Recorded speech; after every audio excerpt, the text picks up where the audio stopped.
নমস্কার, যুক্তি তর্ক সঙ্গে অর্কই আপনাদের স্বাগত। আপনাদের সঙ্গে আমি অর্কপ্রভ সরকার। আপনাদের স্বনির্বন্ধ অনুরোধ, চ্যানেল সাবস্ক্রাইব করবেন, থ্যাঙ্কস বাটনে ক্লিক করতে ভুলবেন না।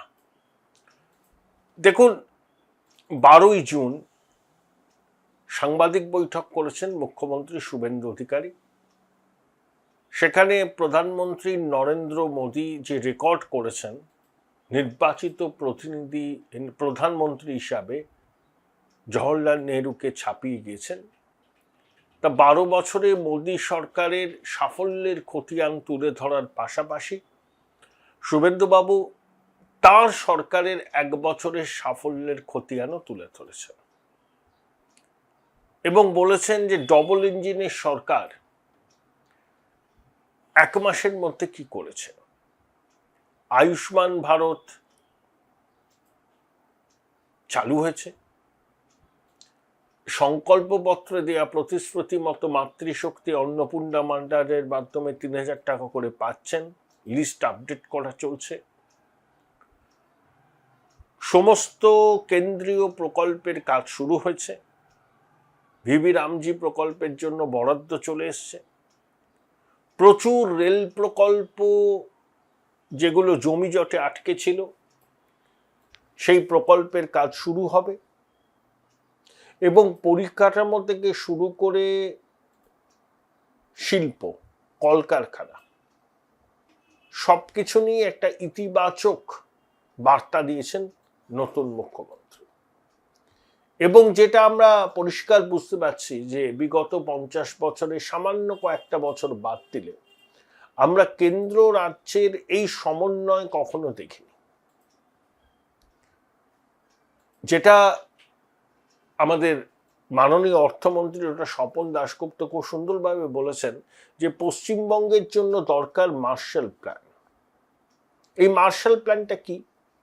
স্বপনবাবু ইতিহাসের ছাত্র ছিলেন, খুব প্রাসঙ্গিকভাবে এই মার্শাল প্ল্যানের প্রসঙ্গটা তুলেছেন পশ্চিমবঙ্গের ক্ষেত্রে।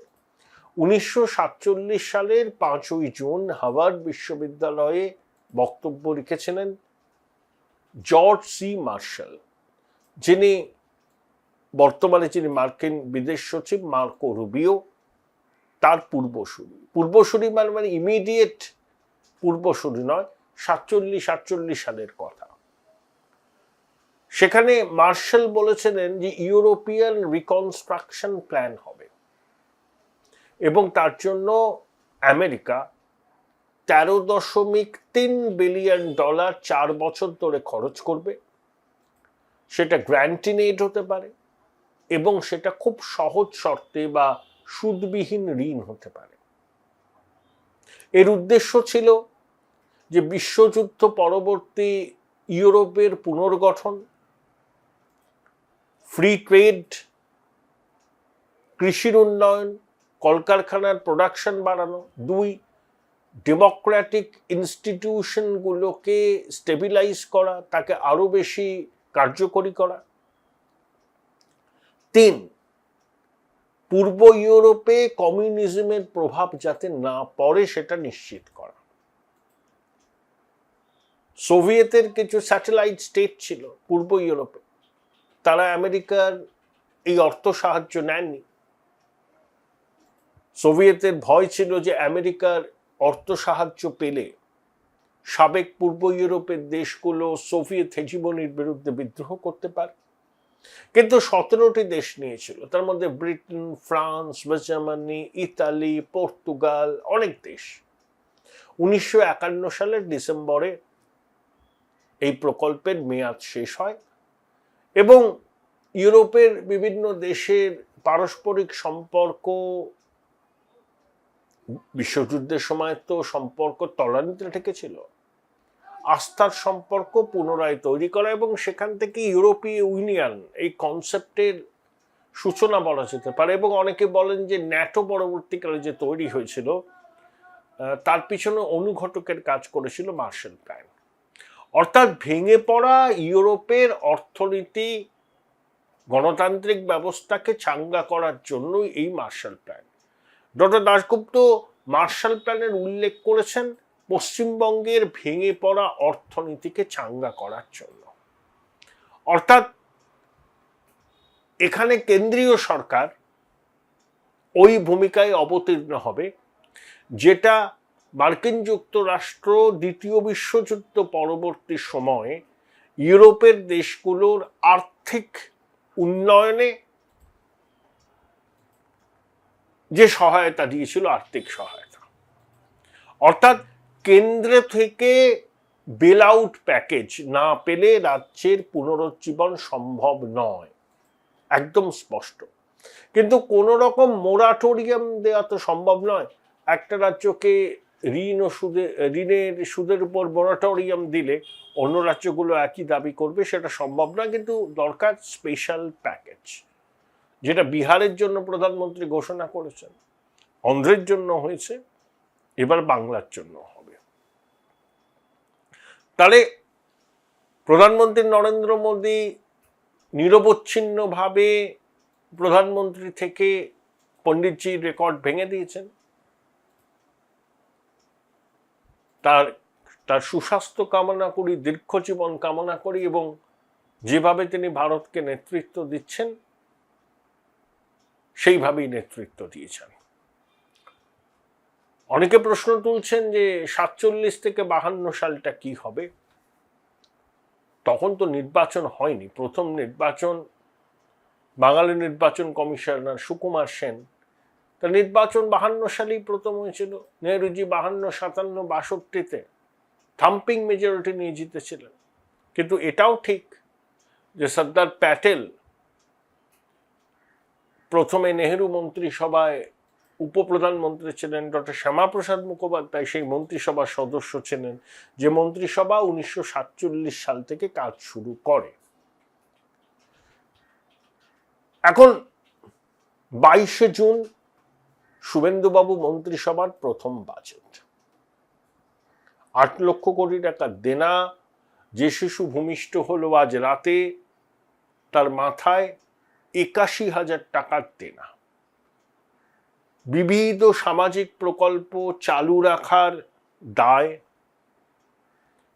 স্থায়ী সম্পদ পরিকাঠামো উন্নয়নের জন্য বরাদ্দ রাখা, সরকারি কর্মচারীদের ডিএ মেটানো, শূন্য পদে নিয়োগ, 7ম বেতন কমিশন চালু করা, হারকিউলিয়ান টাস্ক। কিন্তু শুভেন্দুবাবু বলেছেন আগের জমানার মতো শাকের টাকা মাছে খরচ করা হবে না, মাছের টাকা শাকে খরচ করা হবে না। অর্থাৎ একটা ফিনান্সিয়াল ডিসিপ্লিন এনশিওর করা হবে। ইতিমধ্যেই দেখুন লক্ষ্মীর ভান্ডার প্রাপকদের তালিকা ইনিশিয়ালি ঝাড়াই বাছাই করে প্রায় 2000 কোটি টাকা সাশ্রয় হয়েছে। এটা অনেক বাড়বে। সমস্ত সামাজিক প্রকল্পের তালিকা পুনর্যাচাই করলে সরকারের অন্তত 15 থেকে 16,000 কোটি টাকা সাশ্রয় হবে। যাদের পাওয়ার কথা তারা পাননি, উল্টে ভুয়ো উপভোক্তাদের অ্যাকাউন্টে সরকারি টাকা গেছে, সেখান থেকে একটা সাশ্রয় হবে। কিন্তু একটা মেগা ধামাকা শুভেন্দুবাবুর সরকার দেবে 22 তারিখে। সেই ইঙ্গিতটা কিন্তু শুভেন্দুবাবু স্পষ্ট করে দিয়েছেন বিশ্ব বাংলা কনভেনশন সেন্টারে 12ই জুন সাংবাদিক বৈঠক করে। স্পষ্ট। দেখুন, বাজেট নিছকে আয় ব্যয়ের খতিয়ান পেশ, এবং কেন্দ্রীয় বাজেট যখন পেশ করা হয় সাধারণ মানুষ কি দেখে, কর ছাড় কতটা, আর তাছাড়া বাকিটা হচ্ছে সংখ্যা তত্ত্বের হিসেব নিকেশ।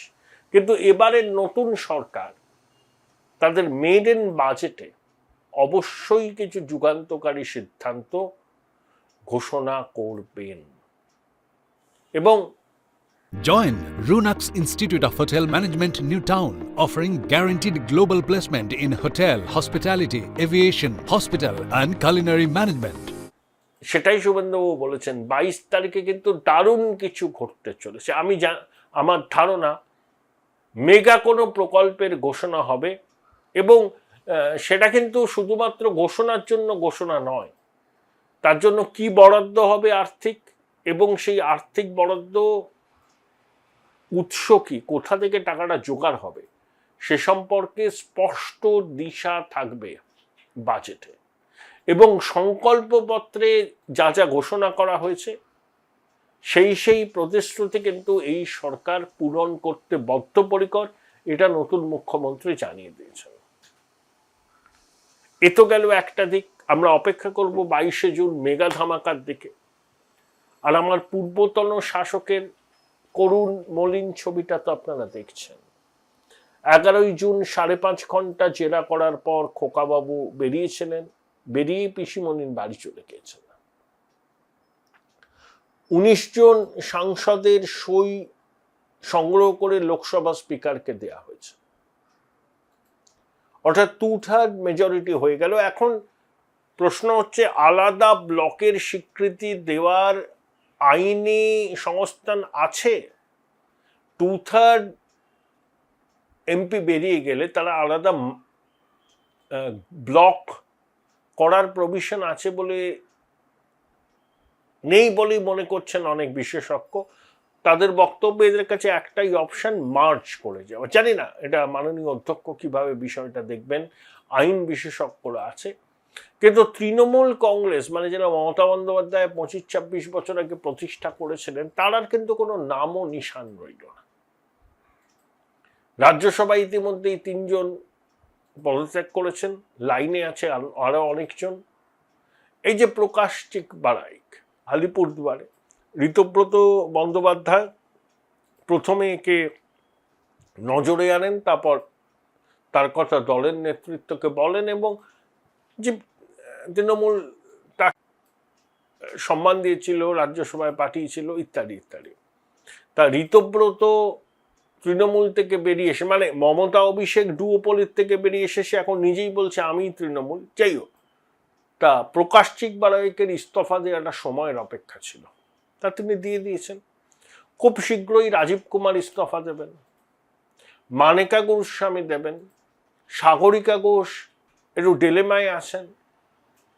রাজ্যসভায় ওই সামিরুল আর ডেরেক আর একজন হয়তো থাকতে পারে, তাছাড়া কেউ আর পিসি ভাইপোর সঙ্গে থাকবে না। অনেক বিশুদ্ধবাদী গেল রব তুলেছেন যে বিজেপির তৃণমূলীকরণ হয়েছে। একেবারেই নয়। দেশের স্বার্থে এক দেশ এক ভোট, ডিলিমিটেশন, অভিন্ন দেয়া নিবেদী, মহিলা সংরক্ষণ বিল পাশ করার জন্য সংসদে সংখ্যা দরকার, এনডিএ নেই। এরা সমর্থন করলে, ডিএমকে সমর্থন করলে, ওয়াইএসআর কংগ্রেস সমর্থন করলে ওই 362 সংখ্যাটা লোকসভায় পেয়ে যাবে। This is the purpose. এটা তো রাষ্ট্রহিতে করা। এখানে ছুতমার্ক দেখানোর তো কোনো প্রশ্নই নেই। অনেকে ছুতমার্ক দেখাচ্ছে, না এরা বিজেপির সঙ্গে মিশবে না। পরাজয়ের পরে রাষ্ট্রের বাধ্যবাধকতায় সংখ্যা জোগাড়ের তাগিদে এই ডিফেকশনটা হয়েছে। এটাকে সেভাবেই দেখা ভালো। রাষ্ট্রহিতে এই কাজটা হয়েছে। ভোটগুলো দরকার, সংখ্যার খেলা সংসদে। সংবিধান সংশোধনী বিলটা পাশ করাতে হবে, তাহলেই তো এগুলো আইনে পরিণত হবে। সেই জন্য এটা হয়েছে। এর সঙ্গে এটাকে এইভাবে দেখাটাই ভালো। এটা সংখ্যা জোগাড়ের একটা অপারেশন। আমার খুব মজা লেগেছে সায়নী ঘোষ যেভাবে ঠিক কোভিডের সময় আমরা যেরকম মাস্ক পরতাম সেরকম মাস্ক মুখে লাগিয়ে বিমানবন্দরে নেমে তড়িৎ গতিতে একটা এসইউভিতে উঠে পড়লেন। উপস্থিত সংবাদ মাধ্যমের নজর এড়াতে চেয়েছিলেন। এর থেকেই বোঝা যায় যে কতটা বিপন্ন বোধ করছেন এই সায়নী টায়নির মতো সাংসদেরা। তবে খেলা এখন অনেক বাকি আছে, অনেক বাকি। এ তো সবে শুরু হলো। যতদিন যাবে আরো অনেক চিত্তাকর্ষক ঘটনা ঘটবে রাজধানী দিল্লিতে এবং কলকাতায়। হাই, আমি একটা বই পোকা। ছোটবেলা থেকেই মা বলতো পরীক্ষার আগে বইগুলো গুলে খেতে হবে। তো ব্যাপারটা আমি একটু বেশি সিরিয়াসলি নিয়ে ফেলেছিলাম। খুঁটিয়ে পড়তে গিয়ে বই খুঁটে খেয়ে ফেললাম। তাও ক্লাস 11-এর 2টো সেমিস্টারে একটাও কমন পেলাম না। কিন্তু 12-এর সেমিস্টারগুলোতে ছক্কা মেরেছি, কারণ আমি ডিসকভার করেছিলাম মৌলিক লাইব্রেরি প্রকাশিত সম্রাট সিরিজের সমস্ত এক্সক্লুসিভ সাজেশন বুক উইথ প্রচুর কমন পাওয়ার গ্যারান্টি, প্লাস টেস্টি ছিল। উচ্চ মাধ্যমিকের পর উজ্জ্বল ভবিষ্যৎ গড়তে NCHMCT পর্যটন দপ্তর, ভারত সরকারের hospitality and hotel management, Paschimbanga সরকারের মাকাউটের BBA BCA, fashion design, aviation tourism, culinary arts পড়ো SBI HM কলেজে। স্টুডেন্ট ক্রেডিট কার্ড ও ব্যাংক লোন পাবে SBI HM এ পড়লে। কোর্সের শেষে SBI HM দেশ ও বিদেশে চাকরির ব্যবস্থা করে থাকে। SBI HM হলো পশ্চিমবঙ্গের সেরা ম্যানেজমেন্ট কলেজ। SBIHM.com। বোলপুর শহরের কোলাহল থেকে মাত্র 20 মিনিট দূরেই রয়েছে সুন্দর রিসর্ট, যেখানে পেয়ে যাবে স্পেশিয়াস আর এস্থেটিক্যালি ডিজাইন রুম। তোমরা যারা গ্রুপে যাও তাদের জন্য আছে কমফোর্টেবল গ্রুপ স্টে অপশন, আর কাপলদের জন্য রয়েছে লাক্সারিয়াস সুইট রুম, তার উপর আবার ফ্ল্যাট 10% অফ। এখানে প্রকৃতির মাঝে তোমরা পেয়ে যাবে একটা সুন্দর সুইমিং পুল, ছোটদের জন্য প্লে এরিয়া আর একটা এস্থেটিক সেলফি কর্নার। প্রপার্টিটা পুরোটাই পেট ফ্রেন্ডলি, আর এখানে আছে অনেক কিউট ছোট ছোট র্যাবিটস। সকালের ব্রেকফাস্ট থেকে ডিনার পর্যন্ত পেয়ে যাবে একদম হোমলি কমফর্ট ফুড, যা এক কথায় অসাধারণ। বেঙ্গলি কুইজাইনের সাথে সাথে পেয়ে যাবে চাইনিজ আর নর্থ ইন্ডিয়ান অপশনও। বিকেলে বনফায়ারের আলো, বন্ধুদের সাথে আড্ডা আর খোলা আকাশের নিচে গ্রাম বাংলার হাওয়া, পুরোটাই এক অপরূপ অনুভব। তাহলে বলো তোমরা কবে প্ল্যান করছো এই পিসফুল এসকেপটা? And don't forget to follow Miss Cupcake for more such travel updates.